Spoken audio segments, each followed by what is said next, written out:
पहले देखते हैं दुनिया की सबसे लंबी नदियां कौन कौन सी हैं।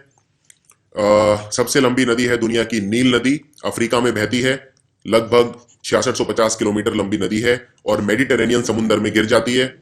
दूसरी सबसे लंबी नदी है अमेजोन नदी, ये दक्षिण अमेरिका में बहती है और अटलांटिक महासागर में गिर जाती है। तीसरी सबसे लंबी नदी है यांगजी, चाइना में बहती है, 6300 किलोमीटर लंबी नदी ईस्ट चाइना सी में गिर जाती है। अगर सवाल आए कि एशिया महाद्वीप की सबसे लंबी नदी कौन सी है, तो आंसर है यांगजी नदी, क्योंकि नील और अमेजोन एशिया में नहीं है, ये अफ्रीका और साउथ अमेरिका में है।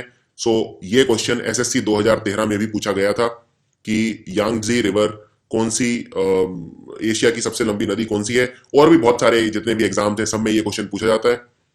मिसिसिपी नदी है चौथी सबसे लंबी नदी, मिसिसिपी, मिसूरी, जेफरसन इसको बोलते हैं। ये 3 नदियों का समूह है, ये गिरती है कारा समुद्र में। पांचवी सबसे लंबी नदी है दुनिया की येनिसाई, ये रशिया में बहती है और कारा सी में गिरती है। और एक और नदी है जिसको बोलते हैं हुआंग हे। हुआंग हे, इसको येलो रिवर भी कहा जाता है क्योंकि इसका जो पानी है वो कीचड़ वाला पानी है, तो वो एक तरह से एक येलो कलर का वो ले लेता है, रंग ले लेता है और बुहाई समुद्र में ये गिर जाती है। हुआंग हो नदी बहती है चाइना में और चाइना के अंदर ये नदी बहुत तबाही मचाती है, इसीलिए हुआंग हो नदी को बोला जाता है सोरो ऑफ चाइना। सोरो मतलब होता है दुख, चाइना का दुख।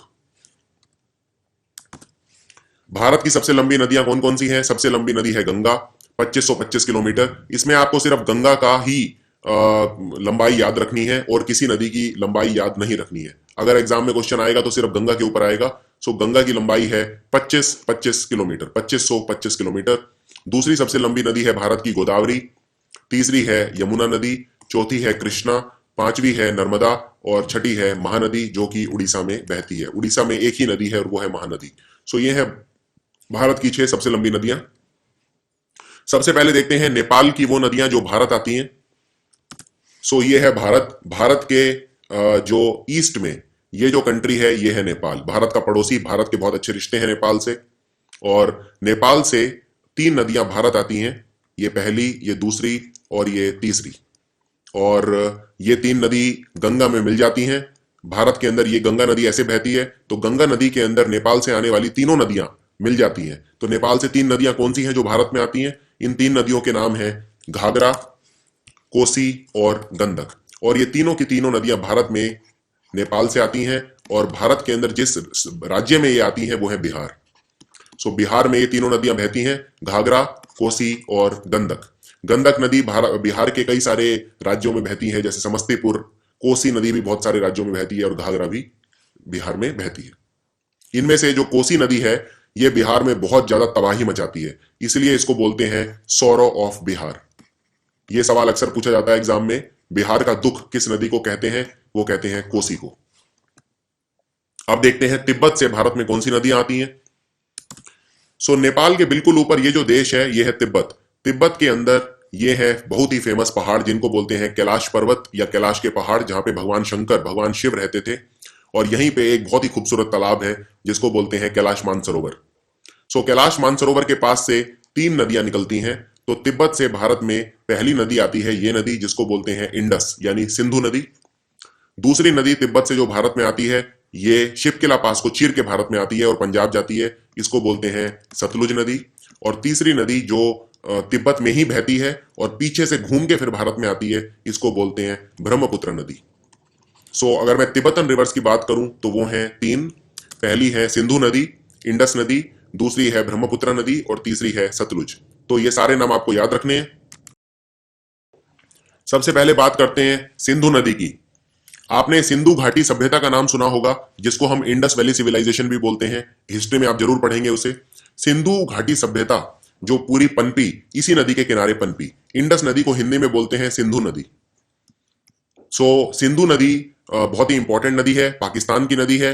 वैसे ये भारत में भी बहती है और तिब्बत में भी बहती है। और जैसा कि मैं आपको बता चुका हूं ये नदी तिब्बत से निकलती है कैलाश मानसरोवर से, उसके बाद ये भारत आती है और फिर ये पाकिस्तान जाती है। लेकिन इस नदी का ज्यादातर भाग पाकिस्तान में है, इसलिए इस नदी को बोलते हैं पाकिस्तान की नदी। और इसमें बहुत सारी इसकी ब्रांचेस हैं, बहुत सारी सहायक नदियां हैं जो इसमें मिलती हैं, जिनमें सबसे मुख्य है 5। ये है झेलम, छेनाब, रावी, ब्यास और सतलुज। ये 5 नाम बहुत इंपॉर्टेंट है और इन 5 में भी जो सबसे लंबी है वो है छेनाब नदी। ये 5 नाम आपको याद रखने हैं। और सतलुज नदी भी कैलाश मानसरोवर से निकलती है, तिब्बत में निकलती है, भारत आती है और फिर इंडस में मिल जाती है। इंडस नदी यानी कि पाकिस्तान के अंदर पांचों नदियां, सहायक नदियां इंडस में मिल जाती हैं, और वो स्थान पाकिस्तान में है मिथानकोट। मिथानकोट पाकिस्तान में वो एरिया है जहां पर ये पांचों नदियां मिल जाती हैं, ये भी आपको याद रखना है। उसके बाद ये नदी पाकिस्तान को क्रॉस करती है पूरी, ये आप देख सकते हैं डायग्राम में, ये पूरी नदी है इंडस, पाकिस्तान को पूरा क्रॉस करके ये गिर जाती है अरब सागर में, अरेबियन सी में। सो इंडस नदी इसमें बिल्कुल क्लियर है। ये तिब्बत के पहाड़ों से निकली, उसके बाद ये भारत आई, भारत में ये लद्दाख के पहाड़ों में गई, उसके बाद काराकोरम के पहाड़ों में गई, और उसके बाद पूरे पाकिस्तान को ट्रेवल करके ये गिर गई अरब सागर में, अरेबियन सी में। एक बात और याद रखनी है, जितने भी जगह सिंधु घाटी सभ्यता की हुई, जैसे हड़प्पा, मोहेंजोदड़ो, वो सब इसी नदी के किनारे हुई। सो ये भी आपको याद रखना है। ये इंडस नदी का एक और डायग्राम ये देख सकते हैं आप, पूरी पाकिस्तान के अंदर किस तरह से लगभग पूरे पाकिस्तान को क्रॉस कर रही है ये, और फिर ये गिर रही है अरब सागर में। तो इंडस की 5 सहायक नदियां हैं मेन। कश्मीर में कुछ नदियां इंडस में मिलती हैं, इनमें मुख्य हैं श्योक नदी, शिगार नदी और गिलगिट। और इंडस नदी का जो ओरिजिन है वो है कैलाश पर्वत, तिब्बत, ये मैं बता चुका हूं। सतलुज और ब्रह्मपुत्रा के साथ ये नदी निकलती है तिब्बत के पहाड़ों से, कैलाश माउंटेन से। इसके अंदर पहली नदी जो मिलती है वो है झेलम। झेलम नदी निकलती है वेरीनाग, जिसको शेषनाग भी कहा जाता है, ये पीर पंजाल के पहाड़ों में है, कश्मीर में। दूसरी नदी है छेनाब। छेनाब नदी निकलती है बारालाचला दर्रा, बारालाचला पास, हिमाचल प्रदेश से। तीसरी नदी है रावी। रावी नदी निकलती है रोहतांग पास, हिमाचल प्रदेश से। ब्यास नदी जो कि निकलती है ब्यास कुंड, मनाली, हिमाचल प्रदेश से। और आखिरी नदी जो इंडस में मिलती है वो है सतलुज, जो निकलती है कैलाश के पहाड़ों से, तिब्बत से। तो ये पांचों नदियों के नाम आपको याद रखने हैं। ये पांचों नदियां चाहे अलग अलग स्थानों से निकलती हैं, लेकिन ज्यादातर इनमें ये पांचों की पांचों नदियां जाती हैं पंजाब, इसीलिए पंजाब को बोलते हैं पंजाब, यानी 5 नदियों का राज्य। तो कश्मीर किस नदी के किनारे है? झेलम।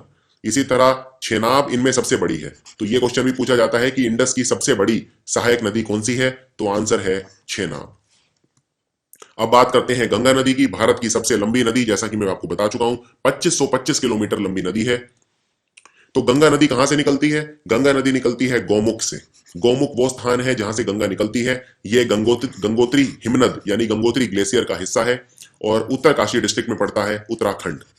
उत्तराखंड को हम देवभूमि भी बोलते हैं, क्योंकि हिंदुओं के चारों धाम, गंगोत्री, यमुनोत्री, बद्रीनाथ और केदारनाथ, चारों के चारों हैं उत्तराखंड में, राज्य में, इसलिए इसको देवभूमि भी कहा जाता है। जब गंगा गौमुख से निकलती है तब इसे गंगा नहीं कहते हैं, तब इसे बोलते हैं भागीरथी। क्योंकि आप जानते हैं हमारी जो माइथोलॉजिकल टेल्स हैं, जो हमारी पौराणिक कहानियां हैं, उनमें भागीरथ इस नदी को भारत पे धरती पे लाया था, इसलिए इस नदी को बोलते हैं भागीरथी जब ये गौमुख से बाहर निकलती है।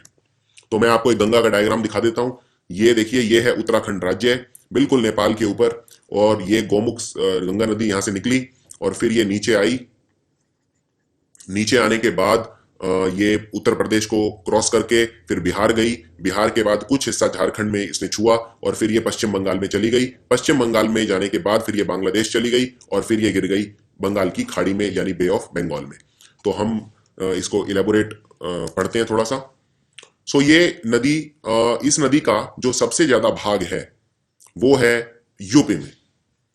गंगा नदी का सबसे ज्यादा भाग है उत्तर प्रदेश में। गंगा नदी जब निकलती है तो ये इसको बोलते हैं भागीरथी, और इसके अंदर अलकनंदा नाम की एक नदी जो कि बद्रीनाथ से आती है, अलकापुरी से, वहां से आके मिल जाती है। तो भागीरथी और अलकनंदा दोनों नदियां मिलकर बनाती हैं गंगा, और इन दोनों का मिलन होता है देवप्रयाग में। देवप्रयाग भी है उत्तराखंड में। उसके बाद भागीरथी और अलकनंदा इन्होंने मिलकर बना दिया गंगा। इसमें एक और नदी आके मिलती है जिसको बोलते हैं मंदाकिनी। मंदाकिनी मिलती है अलकनंदा में, रुद्रप्रयाग में। भागीरथी गौमुख से, अलकनंदा बद्रीनाथ से, और मंदाकिनी केदारनाथ से, ये तीनों नदियां मिलकर बनाती हैं गंगा नदी। इसके बाद गंगा की सबसे इंपॉर्टेंट सहायक नदी है यमुना। यमुना भी बिल्कुल गंगा के साथ साथ चलती है। गंगा निकलती है गंगोत्री ग्लेशियर से, और यमुना निकलती है यमुनोत्री ग्लेशियर से, और दोनों ही है उत्तराखंड के उत्तरकाशी शहर में। गंगा के साथ साथ ये चलती है, और फिर गंगा में मिल जाती है इलाहाबाद। इसको बोलते हैं संगम या प्रयाग। इसे प्रयाग कहा जाता है जहां पे गंगा जमुना सरस्वती तीनों नदियां मिलती हैं। सरस्वती नदी असली में कोई नदी नहीं है, ये सिर्फ कहानियों में होती है और आज तक उसका बारे में कुछ भी पता नहीं चल पाया है कि असली में वो नदी है या नहीं है। इसके अलावा इससे पहले इलाहाबाद में गंगा नदी यमुना से मिले, गंगा के अंदर बहुत सारी नदियां मिल जाती हैं, जैसे नेपाल से आने वाली 3 नदी जिनके नाम है घाघरा, कोसी और गंडक। ये तीनों नदी नेपाल से आती हैं और गंगा में मिल जाती हैं। सोन नदी ये अमरकंटक से निकलती है मध्य प्रदेश में, ये भी गंगा में मिल जाती है। गोमती नदी जो कि लखनऊ से आती है, और गोमती नदी को वशिष्ठ की बेटी भी कहा जाता है। जो ऋषि वशिष्ठ थे ये उनकी बेटी थी। और अगर सवाल आए लखनऊ किस नदी के किनारे है, तो आंसर है गोमती। उसके अलावा गंगा में एक और नदी मिलती है बंगाल की, जिसको बोलते हैं दामोदर। दामोदर नदी को सोरो ऑफ बंगाल भी कहा जाता है, क्योंकि दामोदर नदी बंगाल में बहुत ज्यादा बाढ़ लेकर आती है। गंगा का जो कुछ पानी है वो हुगली नदी में चला जाता है, और हुगली के किनारे है कलकत्ता। ये भी आपको याद रखना है। सो अब देखते हैं गंगा के किनारे कौन कौन से शहर हैं। गंगा के किनारे ये शहर है मुख्य: गढ़मुक्तेश्वर, कानपुर, ये यूपी के अंदर है, कानपुर, इलाहाबाद, वाराणसी, हरिद्वार उत्तराखंड में है, गाजीपुर, पटना, मुंगेर और भागलपुर ये सब बिहार में है।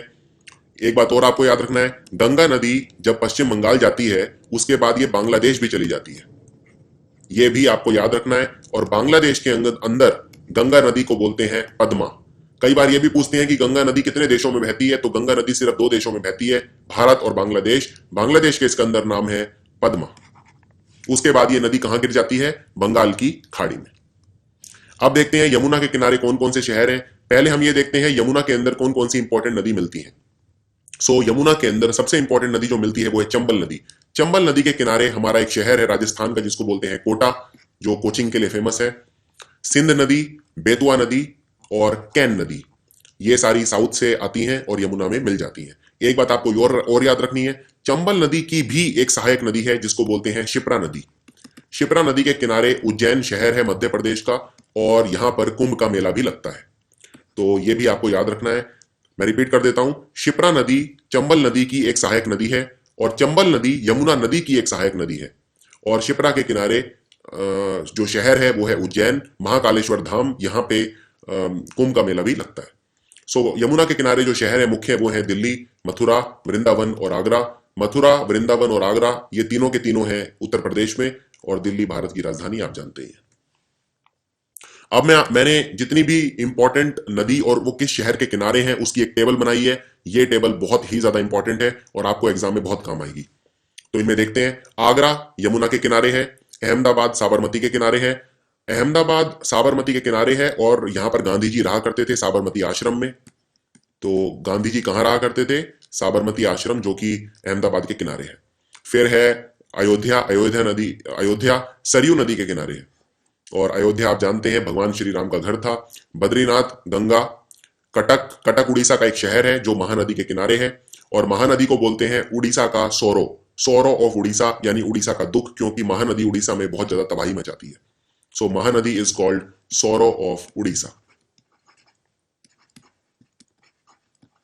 इसके अलावा दिल्ली यमुना नदी के किनारे है, डिब्रूगढ़ है असम में, तो ये ब्रह्मपुत्र नदी के किनारे है। हरिद्वार गंगा के किनारे है। हैदराबाद ये मूसी नदी के किनारे है, और मूसी नदी कृष्णा नदी की एक सहायक नदी है। ये क्वेश्चन एग्जाम में कई बार आ चुका है। जबलपुर नर्मदा नदी के किनारे है। नर्मदा नदी जबलपुर में धुआंधार वाटरफॉल भी बनाती है। कानपुर गंगा के किनारे है। कोलकाता हुगली के किनारे है। कोटा चंबल, जैसा मैं बता चुका हूं। लखनऊ गोमती, लुधियाना सतलुज, नासिक गोदावरी, नासिक नदी में गोदावरी नदी के किनारे कुंभ मेला लगता है। पंधारपुर भीमा महाराष्ट्र में। पटना गंगा के किनारे है। बिहार के और भी राज्य हैं जो गंगा के किनारे हैं। और राजमुंद्री ये गोदावरी नदी के किनारे है आंध्र प्रदेश में। इसके अलावा संबलपुर ये महानदी के किनारे है। महानदी के किनारे यानी कि उड़ीसा में 2 एरिया हैं, एक तो कटक और दूसरा संबलपुर। श्रीनगर झेलम नदी के किनारे है। सूरत ताप्ती नदी के किनारे है। सूरत अपने डायमंड्स के लिए फेमस है। हीरो की पॉलिशिंग सूरत में होती है। इसके अलावा सूरत कपड़ों के लिए भी फेमस है। तिरुचिपल्ली कावेरी नदी के किनारे है। वाराणसी गंगा के किनारे है, और विजयवाड़ा कृष्णा नदी के किनारे है। ये सारे बहुत ज्यादा इंपॉर्टेंट है, और अक्सर एग्जाम में क्वेश्चन इन पे से आते हैं। मैं चाहूंगा इस स्लाइड को आप बहुत ही डिटेल में पढ़ें। अब हम बात करते हैं संक्षिप्त में कुंभ मेला के बारे में। भारत में 4 जगह कुंभ मेला लगता है। पहला गंगा नदी के किनारे हरिद्वार, दूसरा इलाहाबाद में जहां गंगा यमुना और सरस्वती का मिलन होता है, तीसरा गोदावरी नासिक में त्र्यंबकेश्वर धाम, और उज्जैन जो कि शिप्रा नदी के किनारे है। और शिप्रा नदी, जैसा कि मैं बता चुका हूं, यमुना की एक सहायक नदी है। सो यमुना की सहायक नदी है। यमुना से भी पहले ये नदी मिलती है चंबल नदी के में, जो जिसके किनारे कोटा शहर है। तो ये है 4 नदियां जिनके किनारे कुंभ मेला लगता है। कुंभ मेला एक जगह पर जब लगेगा, उसके बाद अगली बार लगेगा 12 साल में। और कुंभ मेला हर 3 साल बाद लगता है 4 जगह पे, यानी 3 × 4 इसका 12 साल का एक साइकिल होता है। और याद रखिए, कुंभ मेला हर 3 साल बाद लगता है। और 6 साल के बाद जो मेला लगता है उसे बोलते हैं अर्धकुंभ। अर्धकुंभ के लिए गंगा नदी का होना जरूरी है, इसलिए अर्धकुंभ सिर्फ 2 जगह पे लगता है, और वो है हरिद्वार और इलाहाबाद। अब हम बात करते हैं एक बहुत इंपॉर्टेंट नदी की, जो है ब्रह्मपुत्र नदी। सो पहले मैं ब्रह्मपुत्र नदी का आपको एक आइडिया दे देता हूं। ब्रह्मपुत्र नदी, जैसा मैंने बताया, ये तिब्बत से निकलती है, तिब्बत में कैलाश पर्वत से। जिस जगह से ब्रह्मपुत्र नदी निकलती है उसे बोलते हैं चेमा युंग दुंग ग्लेशियर। ब्रह्मपुत्र नदी यहां से निकल के फिर पूरा तिब्बत क्रॉस करती है, और फिर ये यहां पर एक पहाड़ है जिसको बोलते हैं नमचा बरुआ। नमचा बरुआ पहाड़ के चारों तरफ से घूम के ये भारत में घुस जाती है। पहले ये भारत में जाती है अरुणाचल प्रदेश में, फिर ये जाती है असम में, और फिर ये जाती है बांग्लादेश में। बांग्लादेश में जब ये नदी जाती है तो उसके बाद इसको बोला जाता है जमुना। जब ये नदी असम में घुसती है तब इसे बोलते हैं ब्रह्मपुत्र, और चाइना के अंदर इस नदी को बोलते हैं तोसांगपो। गंगा नदी में जब ये मिलती है तो मिलके ये एक नदी बनाती है जिसका नाम है मेघना। और आप जानते हैं बांग्लादेश के अंदर गंगा नदी का नाम है पद्मा, यानी कि पद्मा और जमुना दोनों मिलकर बनाती हैं मेघना नदी, और फिर ये गिर जाती है बे ऑफ बंगाल में। सो ये है एक ब्रह्मपुत्र का स्कीमेटिक डायग्राम। अब इसको लिखा हुआ देखते हैं। सो गंगा, जो ब्रह्मपुत्र नदी है, ये निकलती है चेमा युंग दुंग ग्लेशियर से, जो कि पड़ता है कैलाश पहाड़ों में, मानसरोवर लेक के पास। इस नदी का नाम है तोसांगपो, यानी कि शुद्ध कर देने वाली नदी तिब्बत की भाषा में, यानी चाइना के अंदर इसका नाम है तोसांगपो। उसके बाद ये नदी नमचा पर्वत पर पहाड़ से टकरा के भारत में आ जाती है। भारत के अंदर सबसे पहले ये आती है अरुणाचल प्रदेश में, सादिया के शहर में। सादिया के शहर में आने के बाद इसको बोला जाता है सियांग या दिहांग। उसके बाद इसमें कुछ और नदियां भी मिलती हैं, जैसे दिबांग और लोहित नदी। और उसके बाद जब ये असम में घुसती है तो इसे बोला जाता है ब्रह्मपुत्र। एग्जाम में अक्सर क्वेश्चन पूछते हैं कि ब्रह्मपुत्र को ब्रह्मपुत्र नाम कब बोला जाता है।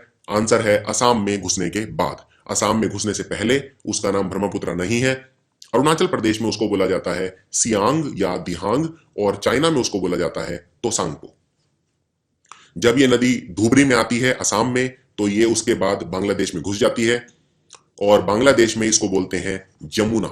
तो कई बार ये भी पूछा जाता है एग्जाम में कि जमुना किस नदी का नाम है, और कई बच्चे आंसर गलत मार्क कर देते हैं यमुना। जमुना नाम यमुना का नहीं है, जमुना नाम है ब्रह्मपुत्र का। और इस नदी के अंदर तीस्ता नदी भी मिलती है, जो कि चरामू लेक सिक्किम से निकलती है। इसके अलावा माजुलाई नाम का एक टापू है जो ये नदी बनाती है। ये दुनिया का सबसे बड़ा river water island, inland island है। कहने का मतलब, जब कोई जमीन का टुकड़ा चारों तरफ से पानी से घिरा होता है तब उसे बोलते हैं टापू, यानी कि आइलैंड। ये पानी समुद्र का भी हो सकता है और नदी का भी हो सकता है। और ब्रह्मपुत्र नदी एक जमीन का टुकड़ा है जिसे बोलते हैं माजुलाई, उसको चारों तरफ से घेर लेती है और ये आइलैंड बनाती है। ये दुनिया का सबसे बड़ा नदी का आइलैंड है, इसको बोलते हैं माजुलाई, और ये है असम के अंदर। अब देखते हैं ब्रह्मपुत्र में कौन कौन सी नदियां मिलती हैं, कौन कौन सी सहायक नदियां हैं, ट्रिब्यूटरीज हैं ब्रह्मपुत्र की। तो ये नदियां हैं सुभानसिरी। इनके सिर्फ आपको नाम याद रखने हैं, एग्जाम में पूछे जा सकते हैं। मनास, तीस्ता नदी जो कि सिक्किम से निकलती है चरामू लेक से, लोहित नदी, घनसार, कौनपिलाई और दिबांग नदी। अब देखते हैं दक्षिण भारत की नदियां। दक्षिण भारत की नदियां 2 पार्ट में डिवाइड होती हैं। जो कि पहली नदियां हैं जो कि बंगाल की खाड़ी में गिरती हैं, उन्हें बोलते हैं ईस्टर्न फ्लोइंग रिवर, यानी जो पूर्व की तरफ जाती हैं। तो उनमें सबसे पहली नदी है महानदी। महानदी निकलती है मैकाल के पहाड़ों से। मैकाल के पहाड़ ये हैं छत्तीसगढ़ में, शिवाहा के अंदर। और जैसे ही ये नदी छत्तीसगढ़ से निकलती है उसके बाद ये जाती है उड़ीसा में। उड़ीसा के बाद ये पूरा उड़ीसा ट्रेवल करती है। ये आप देख सकते हैं, ये जो नदी है ब्लू, ये उड़ीसा में है। उड़ीसा में फिर ये कई सारे शहर इसके किनारे हैं, जैसे संबलपुर, जैसे कटक, और फिर ये नदी फैल जाती है। याद रखिए, जब भी कोई नदी फैल जाती है तो इसे बोला जाता है डेल्टा। और महानदी का जो डेल्टा है वो बहुत प्रसिद्ध है, महानदी भी फैल जाती है। तो आप देख सकते हैं ये महानदी आ तो रही थी एक ही लाइन से, ये ब्लू वाली जो नदी है यहाँ पे ये देख सकते हैं आप, लेकिन ये बाद में फैल गई और फैलने के बाद इसने बना दिया महानदी डेल्टा। यहां पर एक बहुत फेमस नेशनल पार्क भी है जिसको बोलते हैं भितरकनिका नेशनल पार्क, और ये है महानदी डेल्टा। महानदी के अंदर कौन कौन सी नदियां मिलती हैं? ये है महानदी की मुख्य सहायक नदियां, सेवनाथ, हसदो, मोंग, मांद, जोंग और तेल। तो ये 5 नदियां हैं जो महानदी में मिलती हैं, और महानदी को बोला जाता है सौरो ऑफ उड़ीसा, क्योंकि ये उड़ीसा में बहुत तबाही मचाती है। अगली नदी है गोदावरी, जिसको दक्षिण गंगा भी कहा जाता है।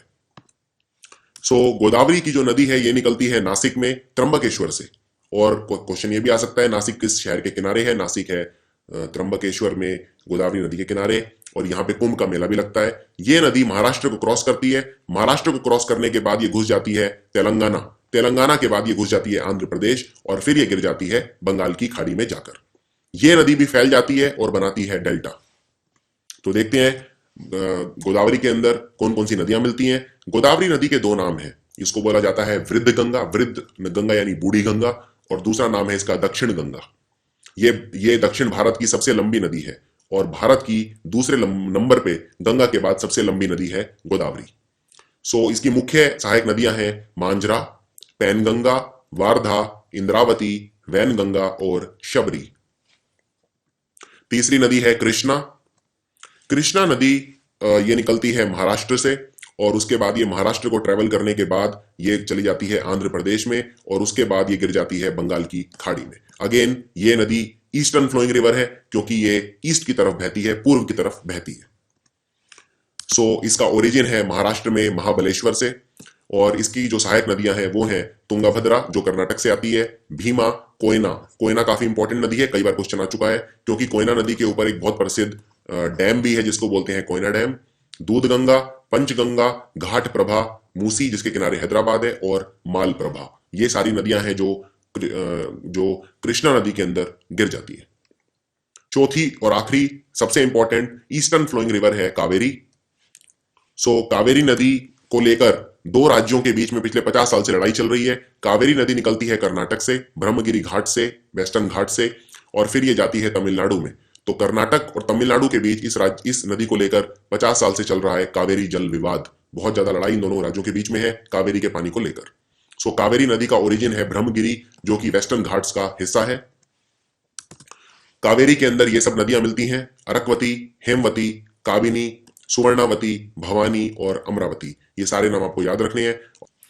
जो कावेरी नदी है वो 2 इंपॉर्टेंट टापू बनाती है, दोनों ही टापू हैं कर्नाटक में। पहले का नाम है शिव समुद्रम और दूसरे का नाम है श्रीरंगपट्टनम। दोनों ही काफी इंपॉर्टेंट टूरिस्ट प्लेसेस हैं जहां पर हजारों सैलानी हर साल जाते हैं। कावेरी नदी के अंदर सबसे ज्यादा पानी है दक्षिण भारत में, इसलिए इसे बोलते हैं दक्षिण भारत की गंगा। याद रखिए, गोदावरी नदी को बोलते हैं दक्षिण गंगा और कावेरी नदी को बोलते हैं दक्षिण भारत की गंगा, इसलिए आपको दोनों में कंफ्यूज नहीं होना है। अब हम बात करते हैं उन नदियों की जो पश्चिम की तरफ बहती हैं, इन्हें बोलते हैं western flowing rivers of India. अब अगर ये पश्चिम की तरफ बहेंगी तो ये फिर बंगाल की खाड़ी में नहीं गिरेंगी। ये कहां पर गिरेंगी? ये गिरेंगी लक्षद्वीप के पास अरेबियन सी में, अरब सागर के अंदर। एक बात आपको और याद रखनी है, जो भी नदी बंगाल की खाड़ी में गिरती है, बे ऑफ बंगाल में गिरती है, वो नदी फैलती है पहले गिरने से पहले और डेल्टा बनाती है। यानी कि महानदी, गोदावरी, कृष्णा, कावेरी, ये चारों की चारों नदियां बनाती हैं डेल्टा। लेकिन जो नदी अरब सागर में गिरेगी वो फैल नहीं पाती, क्योंकि जो अरब सागर के पास का जो एरिया है, जो कोस्टल एरिया है, वो काफी चट्टानों वाला एरिया है, वो नदी को फैलने नहीं देता। नदी फैल नहीं पाती वेस्टर्न घाट्स में, इसलिए वो नदी सीधी सीधी जाती है, फैल नहीं पाती, तो वो नदी डेल्टा नहीं बनाएगी। यानी इनमें से कोई भी नदी डेल्टा नहीं बनाती। डेल्टा सिर्फ बनता है महानदी, गोदावरी, कृष्णा और कावेरी में, और गंगा और ब्रह्मपुत्रा में, क्योंकि गंगा भी पूर्व की तरफ बहती है। इन नदियों को देखते हैं। सबसे पहले देखते हैं नर्मदा नदी। नर्मदा नदी निकलती है अमरकंटक से, जो कि मैकाल के जो पहाड़ हैं उनका हिस्सा है, और उसके बाद ये नदी पूरे मध्य प्रदेश को क्रॉस करती है, जिनमें मुख्य शहर है जबलपुर। जबलपुर जो शहर है ये नर्मदा के किनारे है। जबलपुर के अंदर ये नदी धुआंधार वाटरफॉल बनाती है, जो कि बहुत बड़ा वाटरफॉल है। उसके बाद ये नदी जाती है महाराष्ट्र, ये आप देख सकते हैं, ये नदी नीचे महाराष्ट्र में गई, और उसके बाद ये जाती है गुजरात। गुजरात में, ये साउथ गुजरात है जिसको सौराष्ट्र बोलते हैं, यहां पर इसके किनारे है भारूच शहर। सो नर्मदा नदी का जो ओरिजिन है वो है अमरकंटक, मैकाल के पहाड़ों में मध्य प्रदेश में। इस नदी को बोला जाता है गुजरात की जीवन रेखा यानी life line of Gujarat. Narmada नदी का पुराना नाम है रेवा। रेवा वही शहर है जहां पे बहुत बड़ा सोलर पावर प्लांट भी है मध्य प्रदेश में। पहले ये नदी मध्य प्रदेश में निकलती है, फिर जाती है महाराष्ट्र और फिर जाती है गुजरात। जबलपुर में ये बनाती है धुआंधार वाटरफॉल जिसका दूसरा नाम है कपिल धारा। इस नदी की मुख्य सहायक नदियां हैं हिरन, बुढ़हेर, बंजार, शार, शक्खार और तावा। नर्मदा नदी विंध्या के पहाड़ और सतपुरा के पहाड़ों के बीच में से निकलती है।